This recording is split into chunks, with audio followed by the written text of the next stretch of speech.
आज के कार्यक्रम में आपका स्वागत है। आज मैं आपसे एक बहुत ही दिलचस्प मसले पर बातचीत शुरू करने जा रहा हूँ। दिलचस्प मसला इसलिए है क्योंकि गोदी मीडिया, प्रोग्रेसिव मीडिया, ये तमाम मीडिया चल रहे हैं बीच में। और इसी बीच में मेरे पास एक पुस्तक जो मैंने पढ़ के अभी ख़त्म की है, वो है रुडोल्फ वाल्स की ऑपरेशन कत्लेआम। ये पुस्तक सोनिया सुरभि गुप्ता ने ट्रांसलेट की है। और ये जो रुडोल्फ वाल्स है, ये बहुत ही शानदार और बहुत ही उच्च कोटि के लेखक हैं, पत्रकार हैं।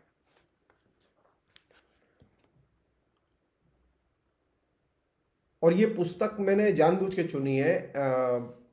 फासिज्म के खिलाफ पत्रकार कैसे लड़ते हैं, नग्नतम फासिज्म के खिलाफ पत्रकार कैसे लड़ते हैं, इसको समझने के लिए ये पुस्तक बहुत महत्वपूर्ण है। कैसे पत्रकारिता होती है।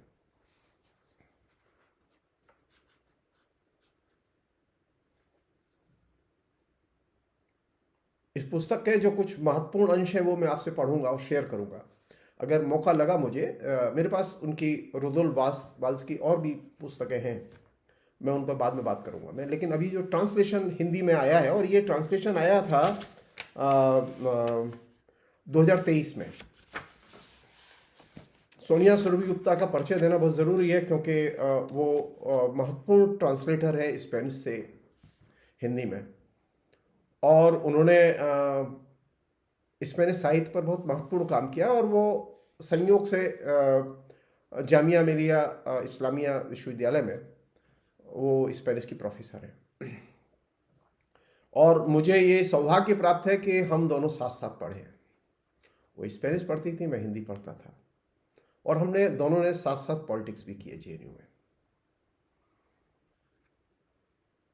सोनिया सुरभि गुप्ता स्वभाव से, विचार से, आदतों से एकदम क्रांतिकारी है।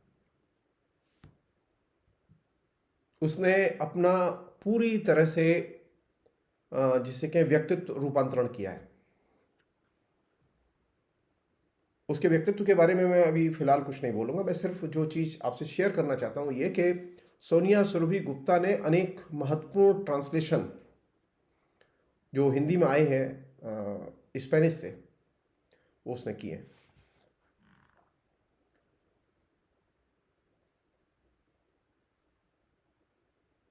सोनिया ने जो महत्वपूर्ण बात लिखी है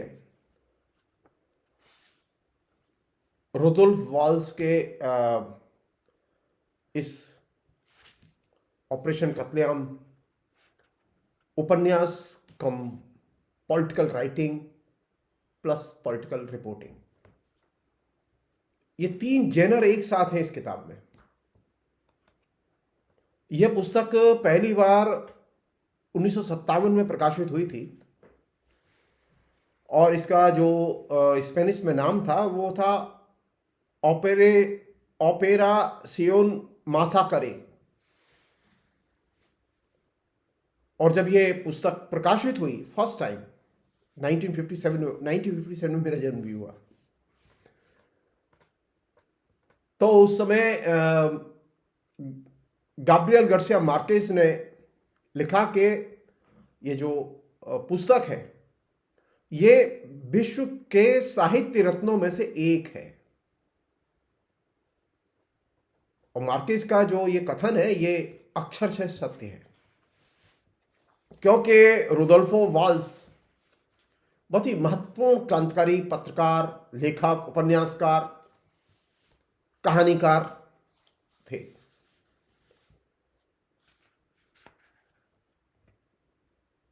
उनका जन्म अर्जेंटीना के रियो नेग्रो प्रांत के लामार्क शहर में 1927 में हुआ था,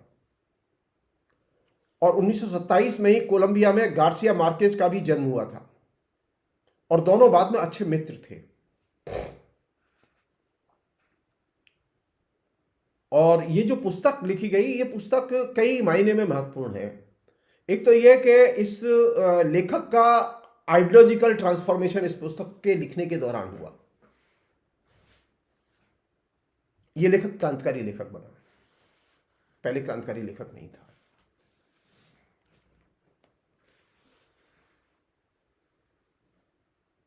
सोनिया कहती है कि ये पुस्तक जो बहुत ही शानदार पुस्तक है, वो पुस्तक उन्होंने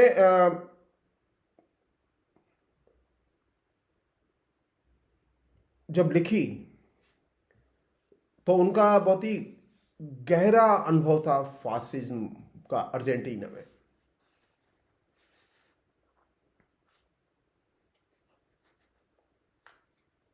रुडोल्फ वाल्स जो है वो 1976 से 1983 के बीच अर्जेंटीना की खूनी तानाशाही के जो बर्बर हमलों के शिकार हुए। ये वो हमला था जिसमें कि अमेरिकी मदद थी, और अमेरिकी मदद के आधार पर यहां ऑपरेशन कांडोर चलाया गया, जिसमें 30,000 से अधिक लोग मारे गए।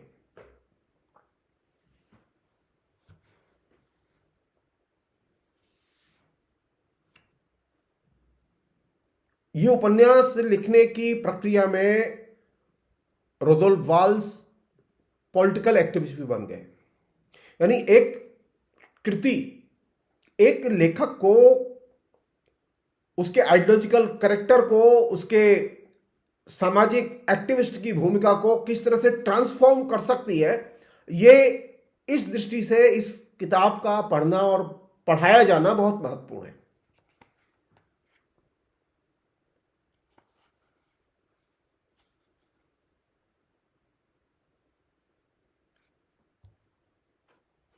एक और चीज है जो कि ज्यादा महत्वपूर्ण है, जो कि शेयर करनी जरूरी है।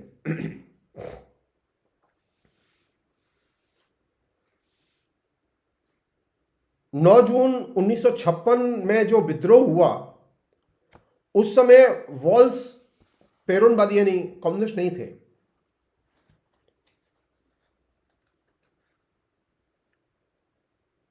लेकिन जब वो वहां पर विद्रोह हुआ और उसकी रिपोर्ट उन्होंने की,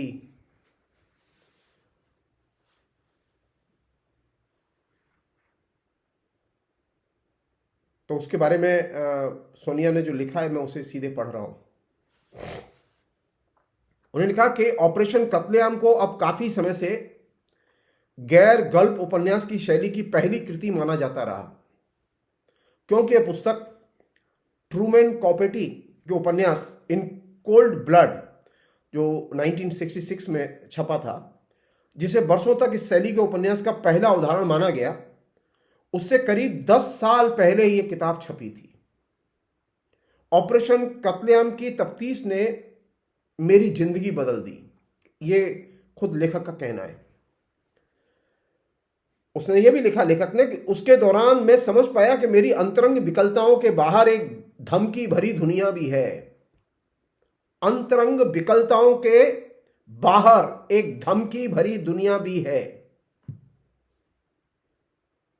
9 जून 1956 में हुए विद्रोह के समय वॉल्स पेरोनवादी नहीं थे।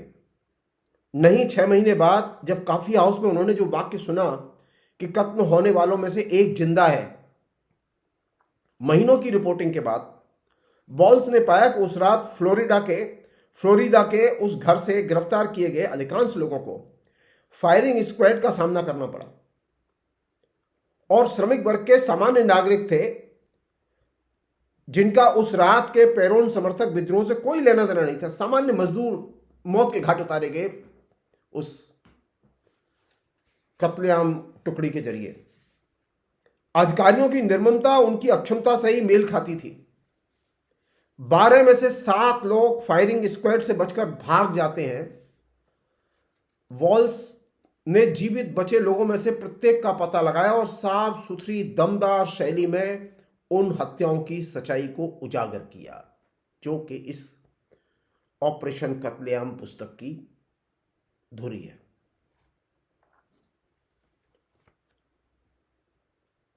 लेकिन खोशे मेओन सुआरेस के कचरा मैदान में हुई हत्याओं की जांच वॉल्स को इस अपराध की निंदा और उसके लिए जिम्मेदार लोगों की पहचान से आगे ले गई। वे इन दुखद तथ्यों के राजनीतिक कारणों को पूरे विस्तार में समझना चाहते थे, और जैसे जैसे उनकी तफ्तीश आगे बढ़ी, वॉल्स के लिए इस कहानी को सुनाने का प्रयास मानव गर्मा के लिए संघर्ष में बदल गया। वो लोकतांत्रिक मूल्यों और मानव अधिकारों के सम्मान के प्रति और प्रतिबद्ध हो गए। अगले 20 वर्षों में अपने देश में एक के बाद एक तानाशाह के राज में रहते हुए न्याय की व्यक्तिगत जरूरत ने उन्हें एक्टिविस्ट बनने के लिए प्रेरित किया। 1959 में हुई क्यूबन क्रांति का उन्होंने समर्थन किया और और हवाना में साथी पत्रकार खोर्गे मासेती और गाब्रियल गार्सिया मार्केज की प्रेंसा लातिना नामक समाचार एजेंसी की स्थापना करने में मदद की। इसी प्रसंग में जब वो वहां एक न्यूज एजेंसी की स्थापना करने में मदद कर रहे थे, उनको एक बहुत महत्वपूर्ण चीज मिली जिसका कि सोनिया ने जिक्र किया है। वहां एक परियोजना में काम करते हुए इत्तेफाक से CIA का एक गुप्त टेलेक्स उनके हाथ लगा था, जिसको उन्होंने डिस्क्रिप्ट किया, और उसमें पाई जानकारी के अनुसार फिदेल कास्त्रो को वे ऑफ पिग्स के अमेरिकी आक्रमण की अग्रिम चेतावनी दी। यानी वे क्यूबा के जो सर्वमान्य नेता थे फिडेल कास्त्रो, उनकी हत्या करने की योजना बनाई थी। इस वाक्य को स्मरण करते हुए गार्सिया मार्केज ने स्पेन के एल पाइस अखबार में 16 दिसंबर 1981 को एक लेख लिखा, जिसका शीर्षक था CIA को मात देने वाला लेखक। क्यूबा से लौटने के बाद भी वॉल्स अभी पूरी तरह से वामपंथी नहीं थे, लेकिन 1960 के दशक में कई बार क्यूबा की यात्रा, चे गुएवारा की मृत्यु और अपने देश में बढ़ती हुई हिंसा के चलते वॉल्स का इस वामपंथी आशा के प्रति रुझान बढ़ता गया कि पेरोन ही, यानी कम्युनिस्ट ही, अर्जेंटीनी जनता का सच्चा प्रतिनिधित्व कर सकते हैं और उनकी वापसी का संघर्ष ही वर्ग संघर्ष को बढ़ाने का सबसे अच्छा जरिया है। ऑपरेशन कत्लेआम जो ये पुस्तक है, पहली बार 1957 में साप्ताहिक पत्रिका मायोरिया में लेखों की एक श्रृंखला के रूप में प्रकाशित हुई। जल्द ही एक छोटे से प्रकाशक एडिसियोनेस सिग्ला ने उन्हें एक पुस्तक में संकलित किया। अपने जीवन काल में वॉल्स के ऑपरेशन कत्लेआम के 4 संस्करण प्रकाशित हुए। हर संस्करण में अतिरिक्त जानकारी जोड़ी गई। 1972 में चौथा संस्करण निकला, और ये जो हिंदी की पुस्तक है, इस चौथे संस्करण के आधार पर ही इसका ट्रांसलेशन हुआ है। सोनिया की खूबी है कि वो हिंदी भी उतना अच्छा जानती है जितनी अच्छी वो स्पेनिश जानती है। एक तरह से स्पेनिश उसकी हिंदी की तरह ही मातृभाषा है, ये कहना ज्यादा अच्छा होगा। कई बार यह होता है कि जिसका कि जिक्र सोनिया ने किया है अपनी भूमिका में, कि वॉल्स के बारे में, उसके लेखन के बारे में जब बात होती है तो उनके जासूसी लेखन की चर्चा ज्यादा होती है। उसकी किस तरह की शैली थी, उनका शिल्प किस तरह का था, उसकी संरचना किस तरह की थी, और उन्होंने किस तरह से अपराध की कहानियों को विकसित किया था। लेकिन क्लासिक अपराध उपन्यास के विपरीत वॉल्स की इस किताब का खलनायक कोई मनोरोगी व्यक्ति नहीं, बल्कि एक रोगग्रस्त जानलेवा शासन है। वॉल्स अपराध की घोषणा पहले पृष्ठ पर करते हैं, जबकि प्रमुख तथ्यों को धीरे धीरे साहित्यिक फ्लैशबैक के माध्यम से वो दर्ज करते चले जाते हैं। जो सांसों को जकड़ देने वाले उन 10-12 पृष्ठों में चरमोत्कर्ष तक पहुंचता है जब कत्लेआम का वर्णन किया जाता है और कथन व संवाद गति पकड़ते हैं, तो वो उपन्यास में अलग ही चमक दिखाई देती है। एक अन्य चीज है जिसका के जिक्र करना बेहद जरूरी है, वो ये कि ये जो उपन्यास है, इस उपन्यास का और ये एक तरह से पॉलिटिकल राइटिंग है, ये उपन्यास नहीं है खाली, ये बहुत महत्वपूर्ण चीज है। इसकी जो काम की चीज है, जो काम का पहलू है, उसको मैं आपके सामने रखूंगा। कहानी तो बहुत बड़ी है इसकी। एक तो यह कि इसका जो उपसंहार है उसे मैं पढ़ना चाहूंगा, बहुत शानदार उपसंहार लिखा है।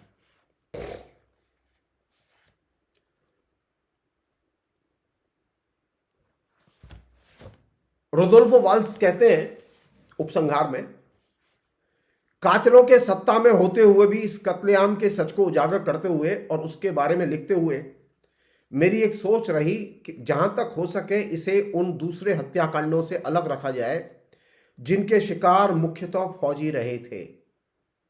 यह एक ऐसा प्रकरण था जिसके जवाब में मुक्तिदायक क्रांति कोई दलील नहीं पेश कर सकती थी।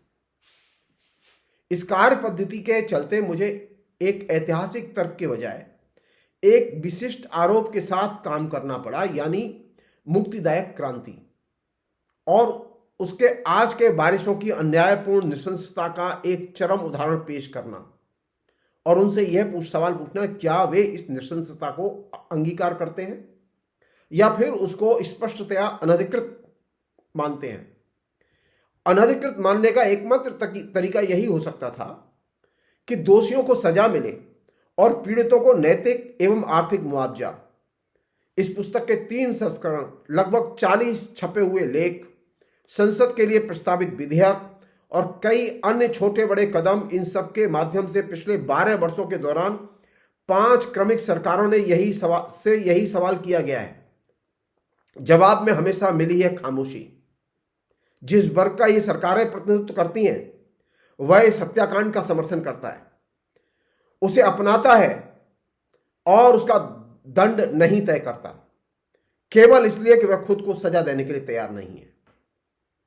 बैरकों में फौजियों को फायरिंग स्क्वाड के सामने रखकर गोलियों से उड़ा देना बेशक उतना ही बर्बर, गैर कानूनी और मनमाना है जितना कचरे के मैदान में उन नागरिकों का कत्लेआम था जिन 6 व्यक्तियों ने कर्नल इरिगोयन के आदेश के तहत अवेलियानेदा में जनरल वाल्ये की कमान स्थापित करने की कोशिश की और जिन्होंने पकड़े जाने पर कोई प्रतिरोध नहीं किया।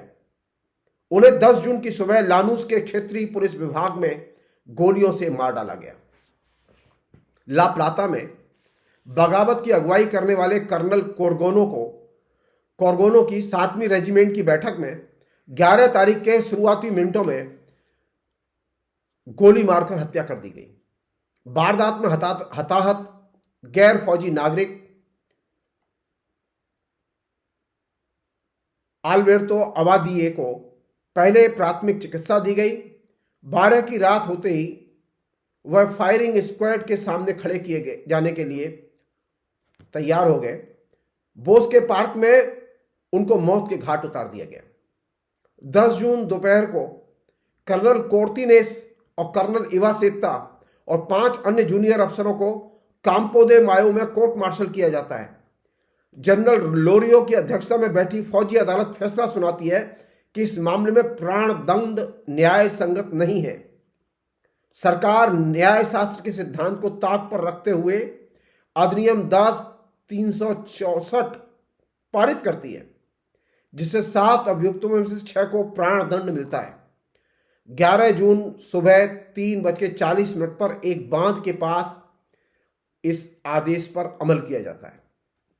उसी समय आर्मी मैकेनिक्स स्कूल पर कुछ समय के लिए कब्जा करने वाले 4 नॉन कमीशन अफसरों को वहीं गोलियों से उड़ा दिया जाता है और राष्ट्रीय कारागार में पालेर्मो की 2री रेजिमेंट के उन 3 नॉन कमीशन अफसरों को जो तथाकथित रूप से शामिल थे, कभी बाद में मैंने उनमें से एक मिलिट्री बैंड के सार्जेंट लुसियानो इसाइयास रोखास की विधवा से बातचीत की। उसने बताया कि बगावत की रात उसका पति उसकी बगल में उसके घर पर सोया हुआ था। इस कत्लेआम के रोके जाने के एवज में 12 जून को जनरल वालिये ने समर्पण किया, उसे उसी रात गोली मार दी गई। इस प्रकार 27 प्राणदंड दिए गए, 6 जगहों में 72 घंटे से भी कम की अवधि में। ये सब संविधान के अनुच्छेद 18 के अंतर्गत आते थे, जो उस समय लागू था और जो कहता है राजनीतिक कारणों पर आधारित प्राणदंड अब समाप्त किया जाता है। कुछ मामलों में मार्शल लॉ पूर्व प्रभाव से यानी बैकडेट से लागू किया गया और मामलों में न्याय शास्त्र का बार बार उल्लंघन किया गया। कुछ और में यह मद्देनजर नहीं रखा गया कि प्रतिवादियों ने पहली चेतावनी पर ही हथियार डाल दिए थे।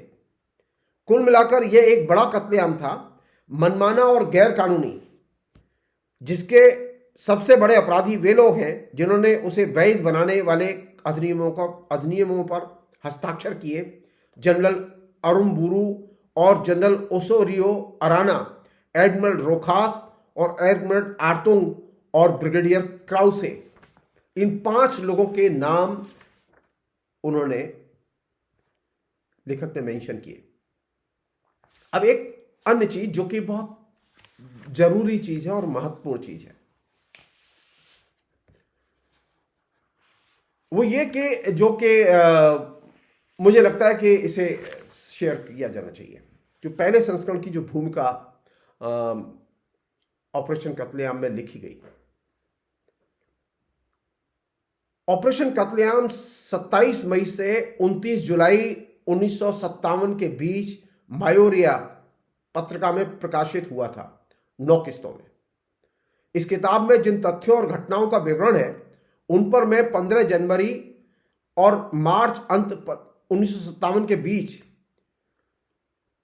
रेवोल्यूशनियर नासियोनाल समाचार पत्र में आधा दर्जन लेखों में विस्तार से लिख चुका था। अब पुस्तक को एडिसियोनेस सिग्ला द्वारा प्रकाशित किया जा रहा है। इन नामों को पढ़कर ऐसा लग सकता है कि मैं उग्र राष्ट्रवादी प्रकाशनों को प्राथमिकता देता हूं। ऐसा कुछ नहीं है। मैंने यह किताब इसलिए लिखी ताकि वह प्रकाशित हो, ताकि वह कुछ कर सके, इसलिए नहीं कि यह विचारकों के अनेकानेक दिवा स्वप्नों में लुप्त हो जाए। मैंने इन जबरदस्त तथ्यों और घटनाओं पर खोजबीन की और उन पर इसलिए लिखा ताकि उनकी विस्तृत जानकारी मिले, ताकि वे भय पैदा करें, ताकि उन्हें फिर कभी न दोहराया जा सके। इस कहानी को प्रकाशित करने में, इसे लोगों तक ले जाने में जो मेरी मदद करे वह मेरा सहयोगी है और उसके राजनीतिक रुझान पर मैं सवाल नहीं करता। तो यह है मेरा जवाब उन तंग दिल डरपोकों के लिए जो मुझसे पूछते हैं कि मैं, जो अपने आप को वामपंथी मानता हूं, प्रतिक्रियावादी लोगों और प्रकाशनों के साथ क्यों पत्रकारिता में सहयोग करता हूं। मैं जवाब देता हूं क्योंकि वे जोखिम ले रहे हैं और ऐसे में मैं नागरिक साहस की तुलना में किसी अन्य पदानुक्रम को न पहचानता हूं न स्वीकार करता हूं। या आप चाहते हैं कि ऐसे हास्यास्पद पक्षपातपूर्ण पूर्वाग्रहों के चलते मैं इन तथ्यों को पेश ही न करूं, जब स्वप्नदृष्टा आदर्शों की कल्पना कर रहे होते हैं अधिक व्यावहारिक लोग अत्याचार करते हैं, कत्ल करते हैं। यही ठोस है, यही ताकीदी यहां और भी अभी का सत्य है। यदि जरूरी हुआ तो मैं राजनीतिक योजनाओं को त्याग सकता हूं, उन्हें स्थगित कर सकता हूं, क्योंकि आखिरकार उनका सत्य आनुमानिक है। लेकिन एक मूल भावना को न मैं छोड़ सकता हूं, न छोड़ना चाहता हूं, न मुझे छोड़नी चाहिए, और वो है उत्पीड़न, कायरता और हत्या के प्रति आक्रोश। एक राइटर को क्या चाहिए, किस चीज का प्रतिवाद करना चाहिए जब फासिज्म आपके सामने हो नग्नतम रूप में? उसे उत्पीड़न का प्रतिवाद करना चाहिए, उसे कायरता का प्रतिवाद करना चाहिए, उसे हत्या के प्रति आक्रोश व्यक्त करना चाहिए। मैंने यह भी सीखा है कि मनुष्यों के बीच दरार डालने वाली ये पक्षपाती दूरियां शायद सबसे ज्यादा सतही होती हैं। वे मतभेद अन्य हैं जो वास्तव में मायने रखते हैं।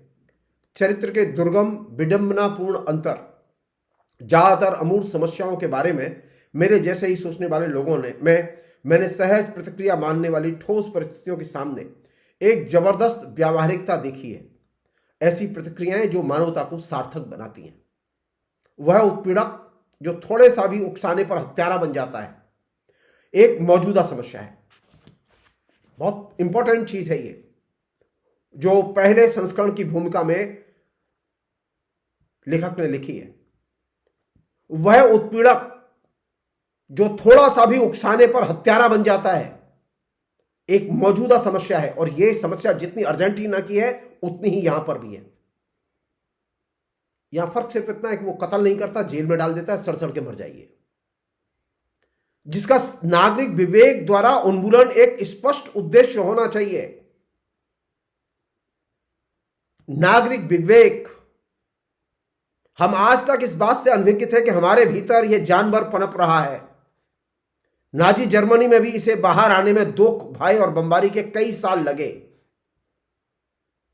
अर्जेंटीना गणराज्य में 6 घंटे का विद्रोह इसका घृणित आकार दिखा पाने के लिए पर्याप्त था। यहां यह अपने परिस्थितिजन्य नाम के साथ है ताकि सब उसे देखें और उस हिसाब से कदम लें। बाकी जो कुछ है उसमें आज इस पल मुझे कोई दिलचस्पी नहीं है। कितनी शानदार भूमिका, छोटी सी।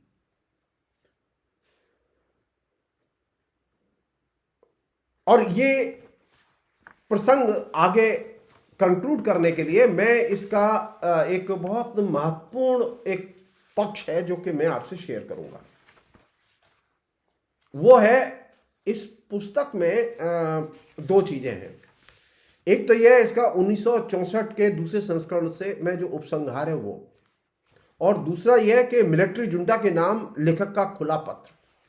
आप लोग थोड़ा सा धैर्य रखें और ये 10 मिनट से ज्यादा में ये चीज खत्म हो जाएगी। उपसंहार में 1964 के उपसंहार में लेखक ने लिखा है, अब मैं बताना चाहूंगा कि मैंने इस पुस्तक से क्या हासिल किया है, लेकिन इससे भी ज्यादा कि क्या हासिल नहीं किया है। मैं दर्ज करना चाहता हूं कि वो क्या था जिसे जीत कहा जा सकता है और किसे असफलता। मैंने क्या पाया और क्या खोया। कुछ ऐसी घटनाओं का अंततः खुलासा कर पाना एक जीत थी जो शुरू में पेचीदा, तकलीफदेह, यहां तक कि अकल्पनीय प्रतीत हो रही थी।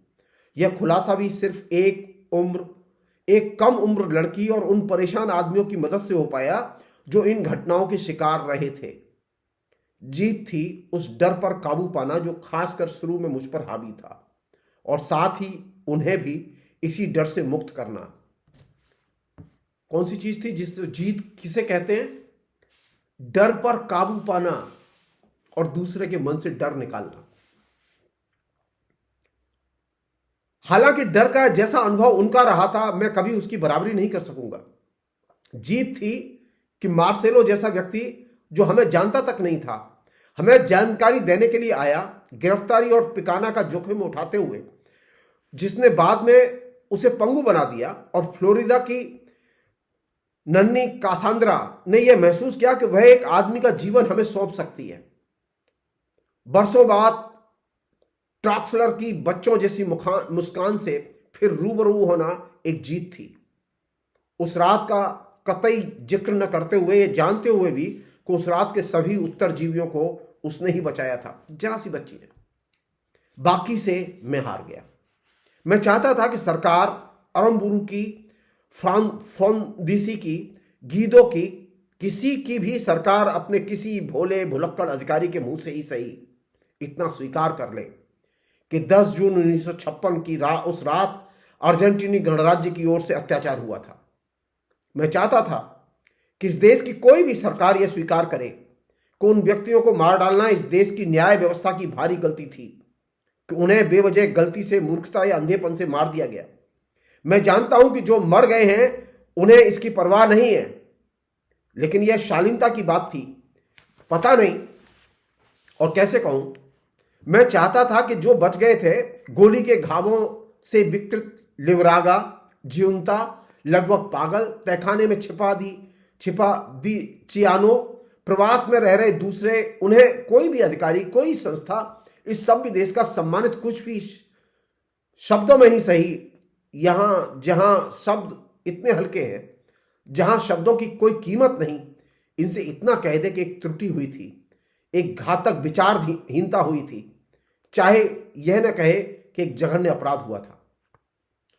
अर्जेंटीना के शासकों ने आज तक नहीं कहा, अब ध्यान रखिएगा, डिक्टेटर और उनकी परंपरा के लोग कभी अपराधों के लिए माफी नहीं मांगते, पश्चाताप प्रकट नहीं करते। मैं चाहता था कि कारांसा के 6 बच्चे, गारीबोती के 6, रोड्रिगेज के 3 और ब्रियोन के अकेले बच्चे को, और साथ ही इन सभी व्यक्तियों की पत्नियों को किसी और देश की नहीं, इस देश की न्याय व्यवस्था द्वारा कब्रिस्तान में भेजी गई खून से लथपथ लाशों के एवज में कुछ अधिकार मिले। वो लाशें जो उनके परिवार वालों के लिए अपने चहेते लोगों की थीं, उन्हें कुछ मिले, कोई घोषणा, कुछ शब्द, कोई मानसिक पेंशन, इतनी बड़ी नहीं जितनी किसी फौजी जनरल को, न्यायालय के किसी जज को मिलती है, क्योंकि इतने की उम्मीद कोई क्या करेगा, पर कुछ तो चाहिए। इसमें मैं असफल रहा। अरम्बुरू ने फर्नांडेज सुआरेज को पदोन्नति दी, उसका शिकार हुए पीड़ितों की बहाली नहीं की। फोंदीसी के हाथों में इस पुस्तक की एक समर्पित प्रति थी, उसे अरम्बुरू को बढ़ावा दिया। मुझे लगता है इसके बाद मुझे दिलचस्पी नहीं रही। 1957 में मैंने शान से कहा था, यह केस अभी चल रहा है और जब तक जरूरी होगा महीनों या वर्षों तक यह चलता रहेगा। मेरी गुजारिश है कि इस भ्रमित कथन को मुझे वापस लेने दिया जाए। यह केस अब नहीं चल रहा है, यह सिर्फ इतिहास का अंश बन चुका है। यह केस मर चुका है। अन्य चीजों में भी मैं असफल रहा।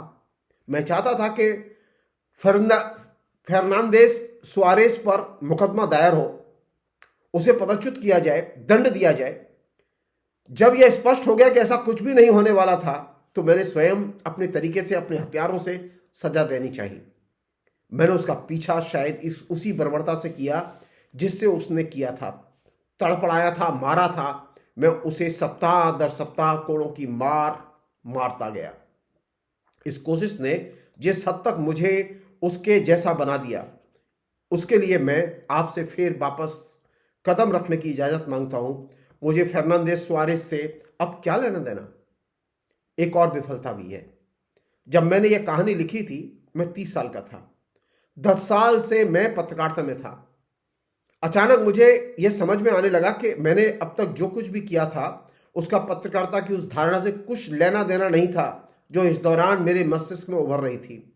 और यह हर तरह का जोखिम उठाते हुए जो खोजबीन करना, सबसे दुरूह और दर्दनाक तथ्यों को बयां करना, यही सब उस धारणा के अनुरूप था, उससे मेल खाता था।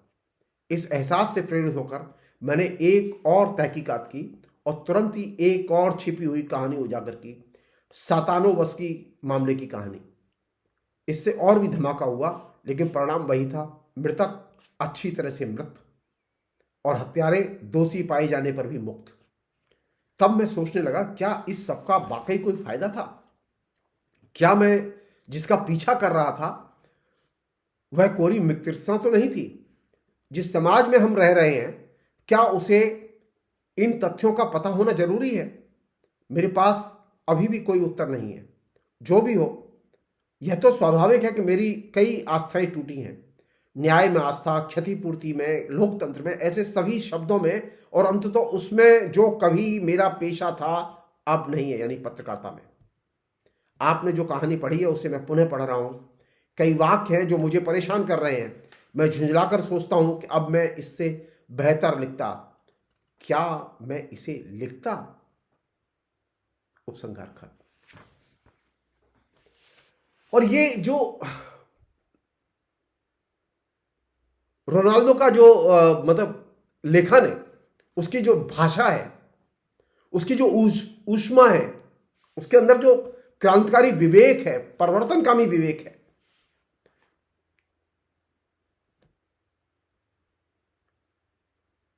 उस विवेक की जितनी प्रशंसा की जाए उतनी थोड़ी है। उससे सीखने की जरूरत है। अब अंत में मैं उसकी जो उन्होंने एक बहुत महत्वपूर्ण चीज लिखी है उसे मैं शेयर करना चाहता हूं, क्योंकि वो एक डॉक्यूमेंट है। और ये डॉक्यूमेंट मैं जानता हूं बहुत सारे लोग पढ़ते नहीं, वो कम से कम सुन लें। मिलिट्री जुंटा के नाम एक लेखक का खुला पत्र। बाल्स ने यह पत्र 24 मार्च 1977 को स्थानीय अखबारों के संपादकीय विभागों और विदेशी समाचार पत्रों के संवाददाताओं को डाक से भेजा था। 25 मार्च 1977 को वॉल्स का एक टास्क फोर्स द्वारा अपहरण कर लिया गया और वो तब से गायब है। पत्र किसी भी स्थानीय मीडिया द्वारा प्रकाशित नहीं किया गया, लेकिन धीरे धीरे ब्रिटेन में बटा। 1984 में जब से यह पुनः प्रकाशित हुआ, दे ला फ्लोर प्रकाशन ने इसे ऑपरेशन कत्लेआम के सभी संस्करणों में परसिस्ट के रूप में शामिल किया। इस किताब में भी वो परसिस्ट के रूप में शामिल है। पत्र बहुत महत्वपूर्ण है और वो शिक्षित करने वाला पत्र है। अब थोड़ा सा धैर्य के साथ सुने। प्रेस की सेंसरशिप, बुद्धिजीवियों का उत्पीड़न, एल टिग्रे में मेरे घर पर छापा, प्रिय मित्रों की हत्या और एक बेटी की मौत जो आपकी जुंटा से लड़ते हुए मर गई। ये कुछ ऐसे तथ्य हैं जो मुझे लेखक और पत्रकार के रूप में अपनी राय लगभग 30 वर्षों तक स्वतंत्र रूप से जाहिर करने के बाद अब अभिव्यक्ति का ये खुफिया जरिया अपनाने पर मजबूर कर रहे हैं। यानी जो पत्र का एक खुफिया जरिया है उसके लिए।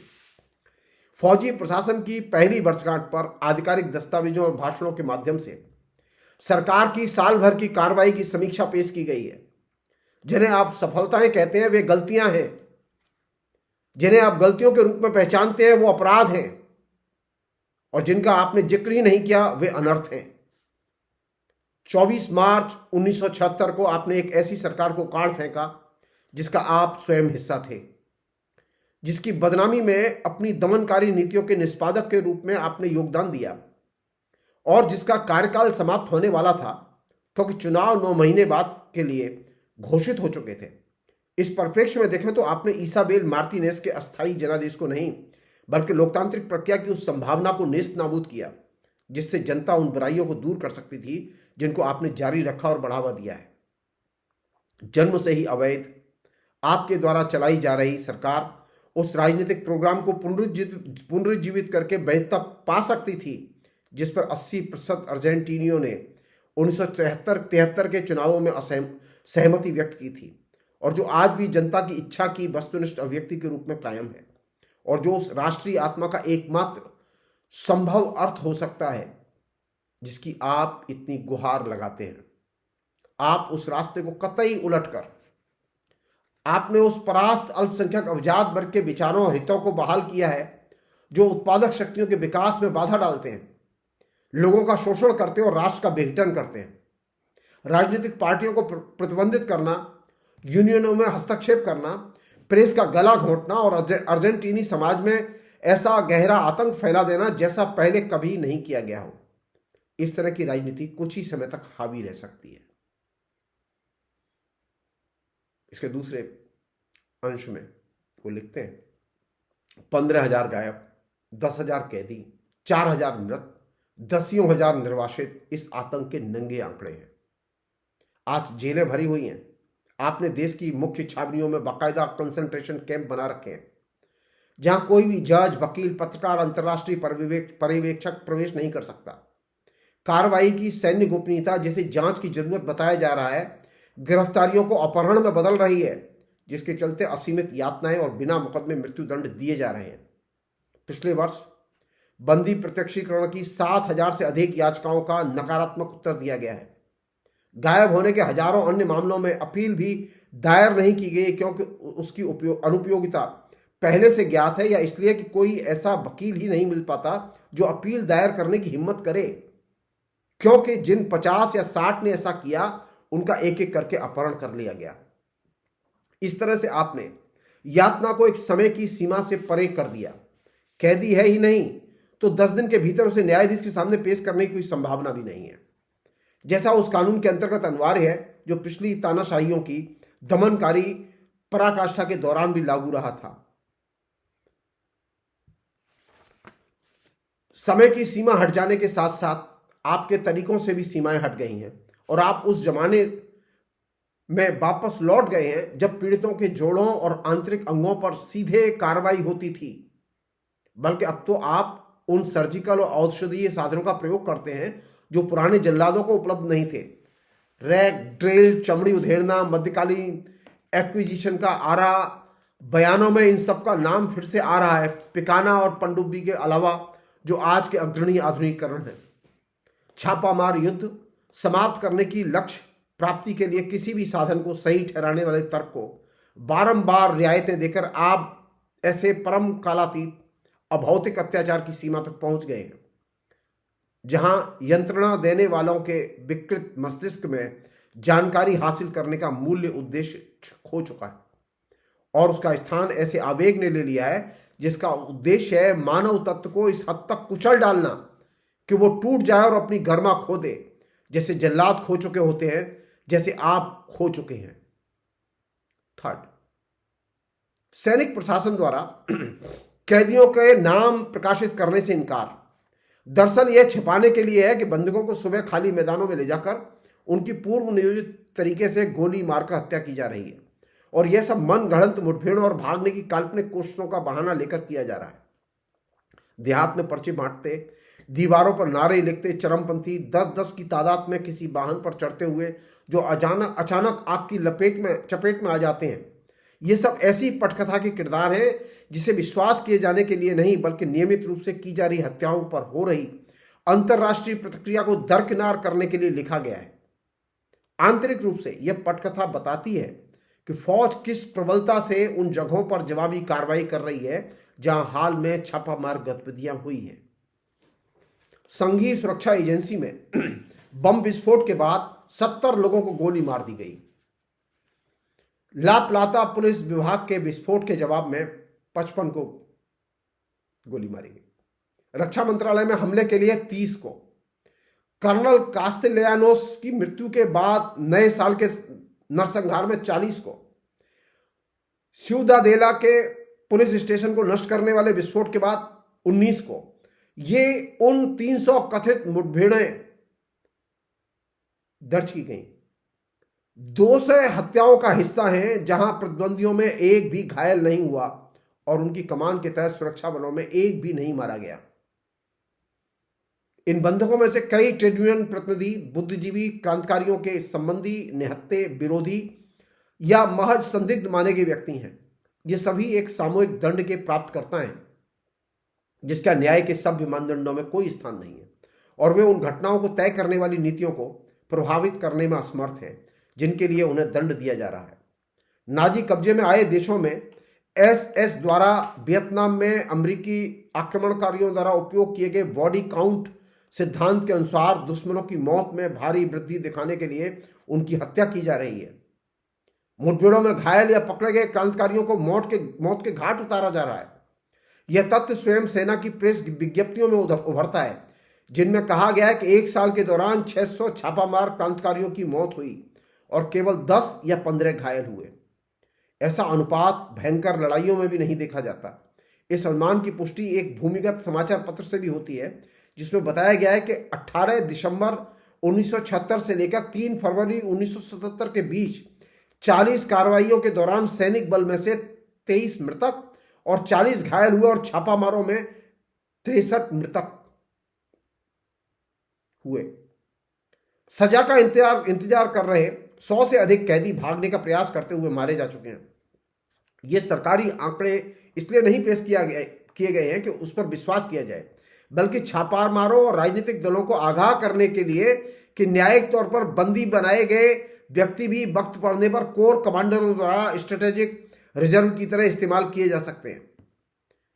तृतीय सेना कोर के प्रमुख जनरल बेंजामिन मेनेंदेस ने इसी प्रकार 24 मार्च से पहले कोर्दोबा में गिरफ्त में लिए गए मार्कोस ओसातिंस्की की हत्या से फिर उगो वाका, नारा वाका और 50 अन्य कैदियों पर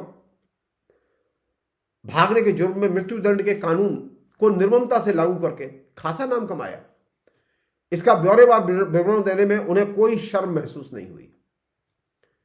दार्दो काबो की हत्या, जिसे अप्रैल 1975 में गिरफ्तार किया गया और 6 जनवरी 1977 को जनरल सुआरेस मेसोन की कमान वाली प्रथम सेना कोर के अधिकार क्षेत्र में 7 अन्य कैदियों के साथ गोली मार दी गई। यह दिखाती है कि यह वाक्य कुछ सिरफिरे अफसरों की जातियां नहीं बल्कि वही नीतियां हैं जिन्हें आप अपने सलाहकारों के साथ रचते हैं, जिन पर आप अपनी कैबिनेट मीटिंग्स में चर्चा करते हैं, जिन्हें आप तीनों सेनाओं के प्रमुखों के माध्यम से लागू करते हैं और जिनका आप सत्तारूढ़ जुंटा के सदस्यों के रूप में अनुमोदन करते हैं। फोर्थ,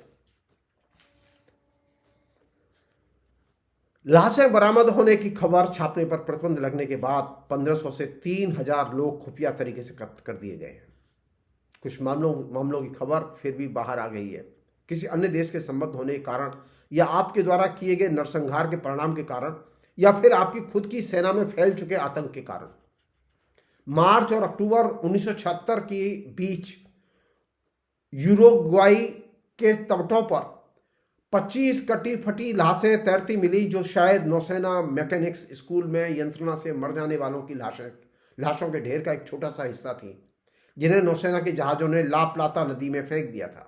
और इनमें शामिल थी एक 15 वर्षीय लड़के की लाश, फ्लोरेयाल अवेल्यानेदा की, जिसकी ऑटोप्सी के अनुसार उसके हाथ पैर बंधे हुए थे और गुदा क्षेत्र में चोटें और फ्रैक्चर साफ दिखाई दे रहे थे।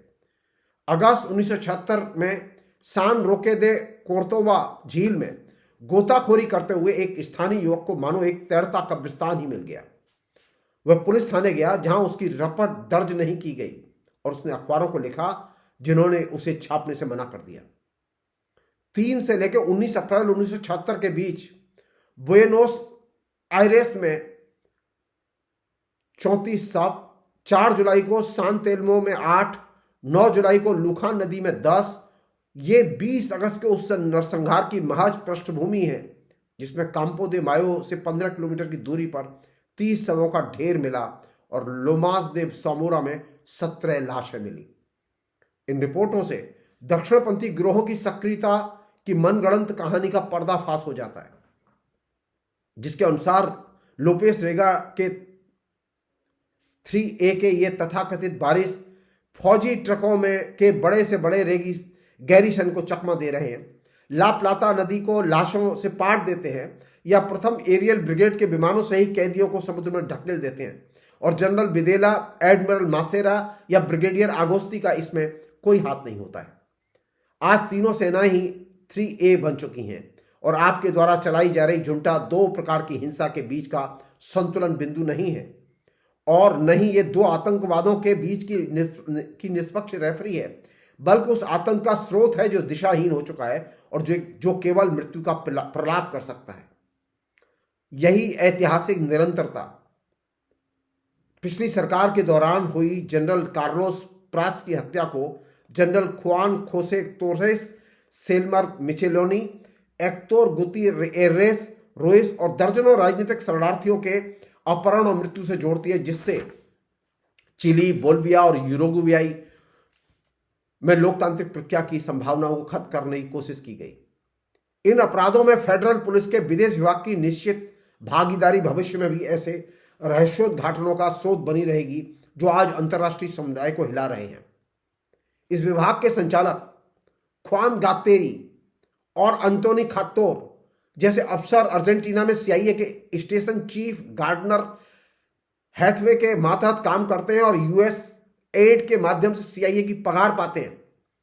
इनका सिलसिला तब भी समाप्त नहीं होगा जब लेवेंटोरेस दे अमेरिका के मुक्तिदाता सोसाइटी के सृजन में इस एजेंसी और जनरल मेनेंदेस के नेतृत्व में वरिष्ठ सेना प्रमुखों की भूमिका का भंडाफोड़ होगा।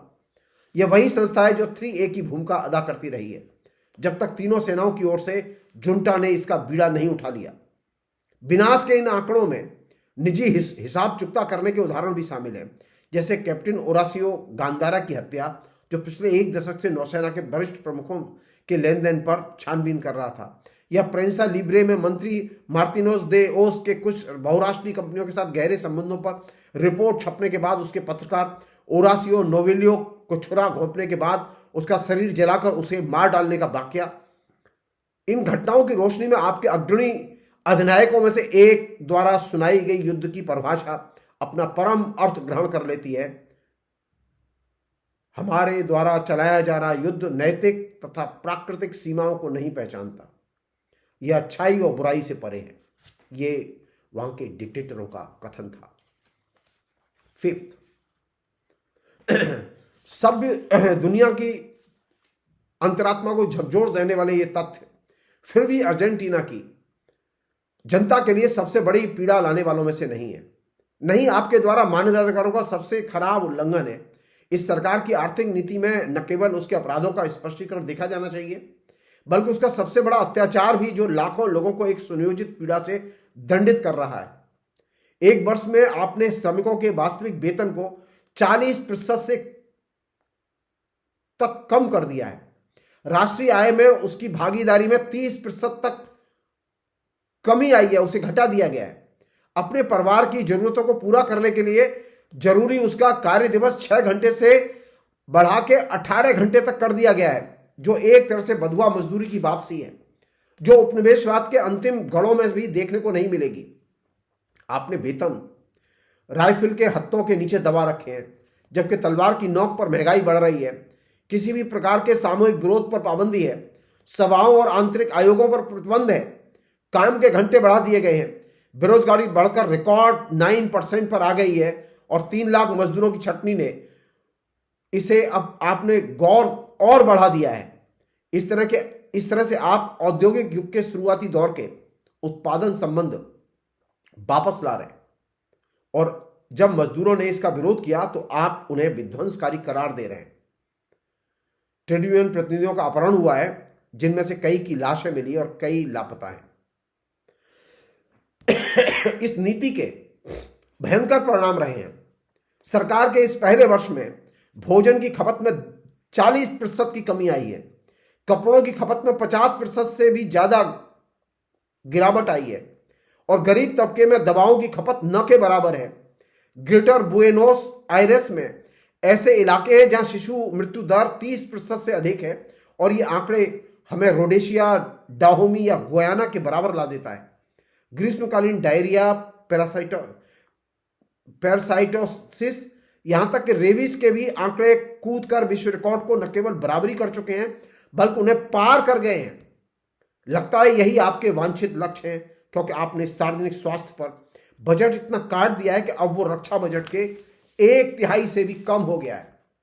यहां तक कि मुफ्त इलाज देने वाले अस्पताल बंद कर दिए गए हैं, जबकि सैकड़ों डॉक्टर, स्वास्थ्य कर्मचारी और तकनीशियन आतंक, घटते वेतन या रेशनलाइजेशन के कारण हो रहे पलायन में शामिल हो रहे हैं। ग्रेटर बुएनोस आयरेस में कुछ घंटे बिताते ही पता चल जाता है कि ये नीतियां कैसे 1 करोड़ आबादी के इस इलाके को एक दरिद्र बस्ती में बदल दे रही हैं। अंधेरों में डूबे शहर, पीने के पानी से महरूम मोहल्ले, क्योंकि इजारेदार कंपनियों ने भूमिगत जल लूट रखा है। कई हजार गज रिहायशी इलाका एक बड़े गड्ढे में बदला हुआ है, क्योंकि आप सिर्फ फौजी छावनियों की सड़कें बिछवाते हैं और महज ला प्लाजा दे मायो के सरकारी दफ्तरों को सजवाते हैं। विश्व की सबसे बड़ी नदी एक छोर से दूसरे छोर तक प्रदूषित है, क्योंकि मंत्री मार्टिनेस दे ओस के साझेदार मित्र उसमें अपना औद्योगिक कचरा फेंकते हैं, और आपकी सरकार द्वारा उसके लिए लिया गया एकमात्र कदम है लोगों के नदी में स्नान करने पर प्रतिबंध लगाना। अर्थव्यवस्था के अमूर्त लक्ष्यों में भी, जिन्हें आप अक्सर देश की संज्ञा देते हैं, आप ज्यादा माहिर नहीं रहे। सकल उत्पाद में 3% की कमी, $600 प्रति नागरिक की दर को छूता विदेशी ऋण, 400% की वार्षिक मुद्रास्फीति, कार्यशील पूंजी में मामूली वृद्धि जो दिसंबर में केवल 1 सप्ताह में 9% तक पहुंच गई, विदेशी निवेश में 13% की कमी, ये सब विश्व रिकॉर्ड है जो आपके ठंडे गणित और खरी अयोग्यता का दुर्लभ फल है। जब राज्य के सभी रचनात्मक और सुरक्षात्मक कार्य क्षीण हो रहे हैं और निरी रक्तताल्पता में भंग हो रहे हैं, तब केवल एक पहलू है जो जाहिर तौर पर पनप रहा है और स्वायत्त होता जा रहा है। अर्जेंटीना की कुल निर्यात के आधे के बराबर $180 करोड़ 1977 में रक्षा बजट के लिए तय किए गए हैं। फेडरल पुलिस में 4000 अफसर, ब्यूनस आयरेस में प्रांतीय पुलिस में 12000 नए पद बनाए गए हैं, जिनका केवल वेतन फैक्ट्री में काम करने वालों से दुगना और एक स्कूल के प्रिंसिपल से तिगुना है। साथ ही फरवरी से फौजी वेतन चुपके से 12% बढ़ा दिए गए हैं। इसने आप ही साबित कर दिया है कि यातना और मौत के बाजार में कोई मंदी या बेरोजगारी नहीं है, बल्कि यही वो एकमात्र अर्जेंटीनी व्यापार है जहां उत्पाद बढ़ रहा है और जहां हर एक मारे गए क्रांतिकारी पर किया गया खर्च डॉलर से भी तेज गति से बढ़ रहा है। छठा अंश और आखिरी अंश, और बहुत महत्वपूर्ण अंश। ये पांचवा अंश बहुत महत्वपूर्ण था। इसकी बहुत सारे सिम्टम्स भारत की अर्थव्यवस्था में दिखाई दे रहे हैं, डिक्टेटरों के कामकाज में दिखाई दे रहे हैं। छठा अंश, जेरे या चिली, यूरुग्वाई या इंडोनेशिया पर अंतर्राष्ट्रीय मुद्रा कोष द्वारा अंधाधुंध थोपे गए फार्मूले के तहत तैयार की गई इस जुंटा की आर्थिक नीतियां लाभार्थियों के रूप में केवल इन्हें पहचानती हैं।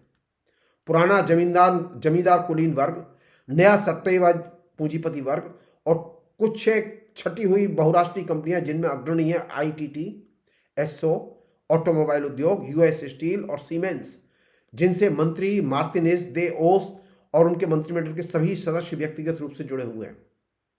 1976 में पशु उत्पाद की कीमतों में 722% तक की वृद्धि मार्टिनेज दे ओस द्वारा जमींदार वर्ग की बहाली की भयावहता दर्शाती है, जो सोसियोदाद रूराल के उद्देश्यों के कतई अनुरूप है, जैसा उसके अध्यक्ष सेलोदोनियो पेरेदा के इस कथन से पता चलता है। उसने कहा था, बड़े आश्चर्य की बात है, कुछ छोटे लेकिन सक्रिय दल इस बात पर जोर देते रहते हैं कि भोजन सस्ता होना चाहिए।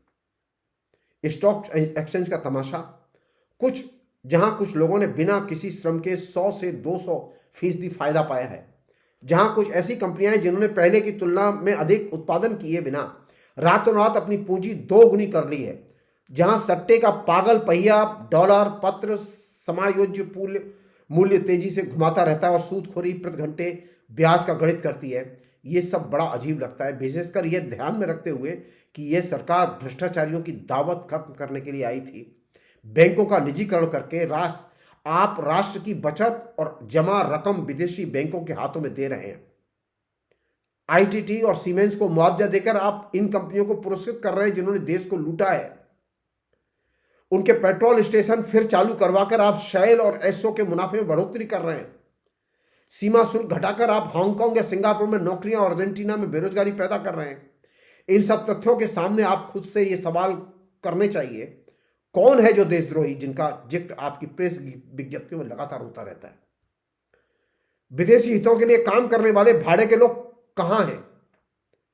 कौन सी विचारधारा है वो जिससे देश की आत्मा को खतरा है? यदि एक भारी प्रचार दुष्ट कृत्यों का विकृत प्रतिबिंब यह दावा न कर रहा होता कि जुंटा शांति चाहती है, कि जनरल विदेला मानवाधिकारों की रक्षा करता है, या कि एडमिरल मासेरा जिंदगी से प्यार करता है, तब भी तीनों सेनाओं के कमांडर इन चीफ से यह कहा जा सकता है कि जरा सोचें कि एक ऐसा युद्ध जीतने के छलावे में वे देश को किस गहरी खाई में धकेल रहे हैं, जिसमें यदि वे अंतिम क्रांतिकारी छापामार को भी मार दें तो भी नए तरीके से उसकी फिर शुरुआत होगी, क्योंकि 20 साल से भी लंबे समय से जिन कारणों से अर्जेंटीनी आवाम का प्रतिरोध जारी रहा है वे खत्म नहीं होंगे, बल्कि जो तबाही मचाई गई है और जो जुल्म ढाया गया है उसकी स्मृति उन कारणों की और कारणों को और भड़का देगी।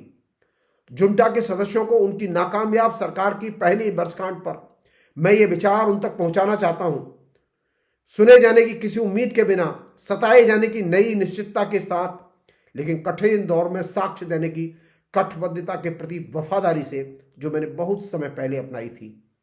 आपका Rodolfo Waals, ID number 2845-022, बुएनस Aires, मार्च 24, 1977। इस किताब के जो अंदर के हिस्से वो और भी ज्यादा शानदार है। इसका फोटो, इसको ग्रंथ शिल्पी ने छापा है, इसकी जानकारी मैं नीचे दूंगा। बहुत बहुत शुक्रिया, थैंक यू।